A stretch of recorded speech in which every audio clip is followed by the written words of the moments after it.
middle, you're on the wrong side. You might think, nope, I'm right here. I love Jesus, but I want to do my own thing. We are called to be supernatural beings. Amen. Supernatural. So he said, put your cape on. I've never worn a cape. But tonight, this is my cape. And so I'm here to talk to you. We're just going to talk about 2 scriptures. That's it.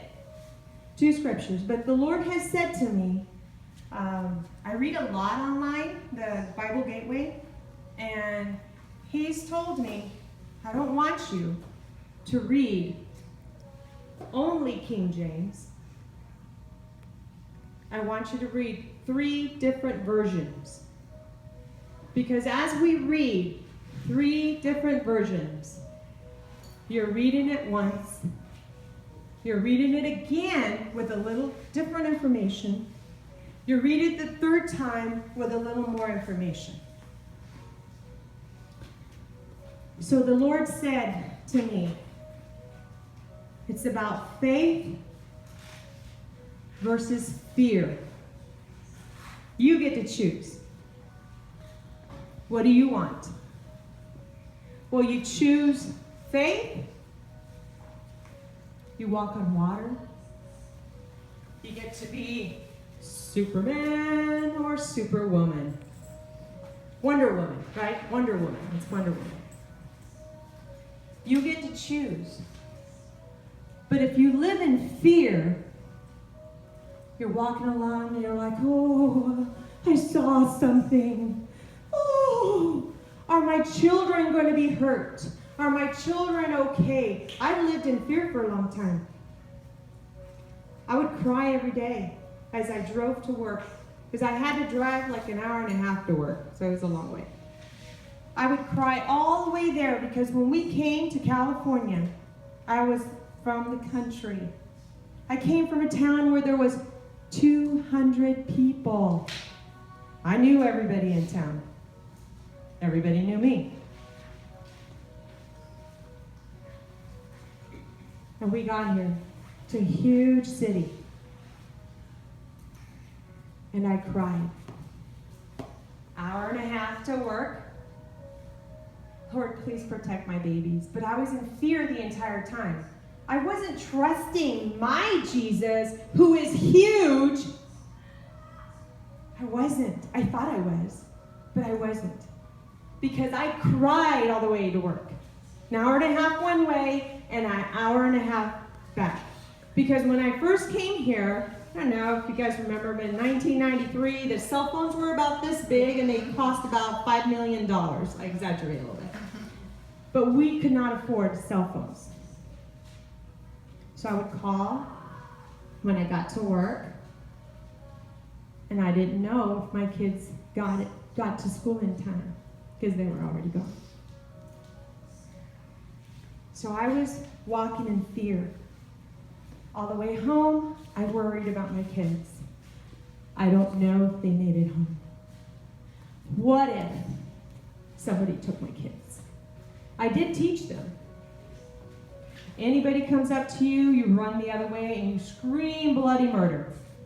We teach them all the right things, but we don't say, God, here are my children. I cannot carry this burden. I am just human.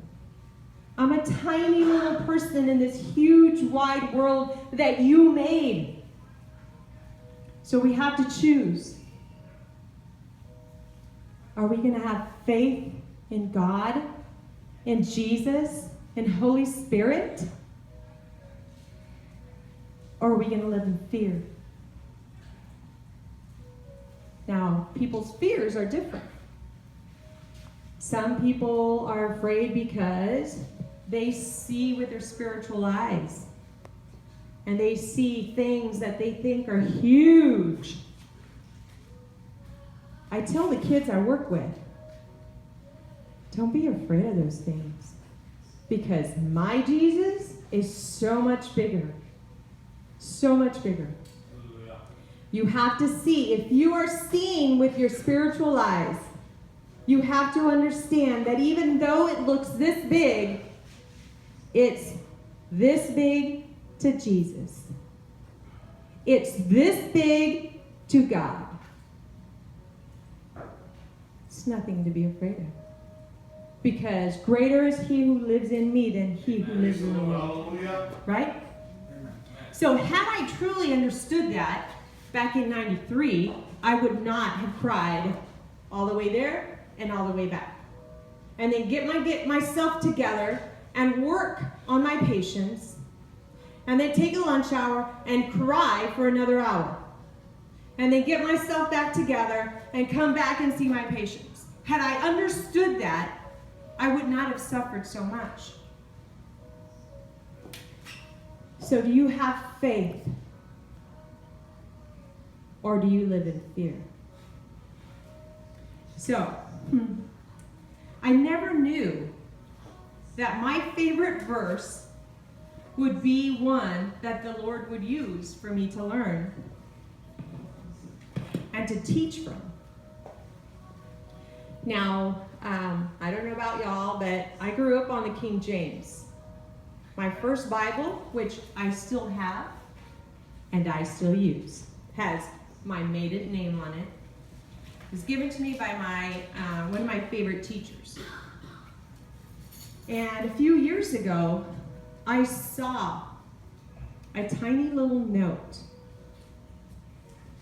that one of my mentors had written for me and given to me. And it became my favorite verse. Hebrews 11:1.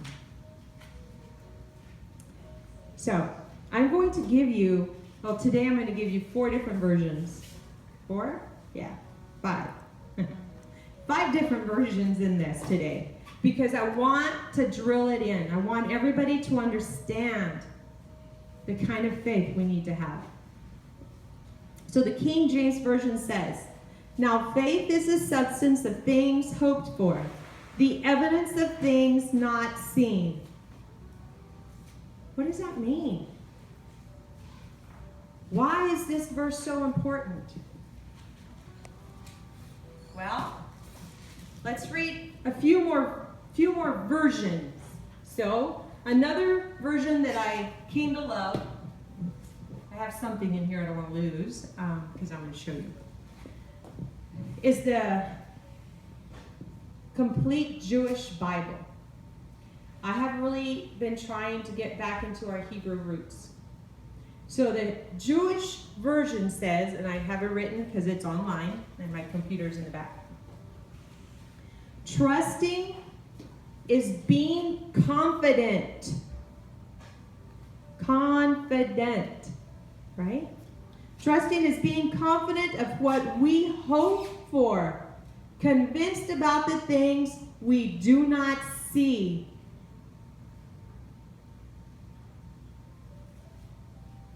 So we got faith, now we've got confidence. In the Amplified Version, it says, now faith is the assurance, there's a different word, is the assurance, the title, the deed, confirmation of things hoped for, divinely guaranteed, and the evidence of things not seen, the conviction of their reality. Faith comprehends as fact what cannot be experienced in the physical sense. Now remember, I said we're spiritual beings, but we do experience physical things. And then the Easy Read version says, faith is what makes real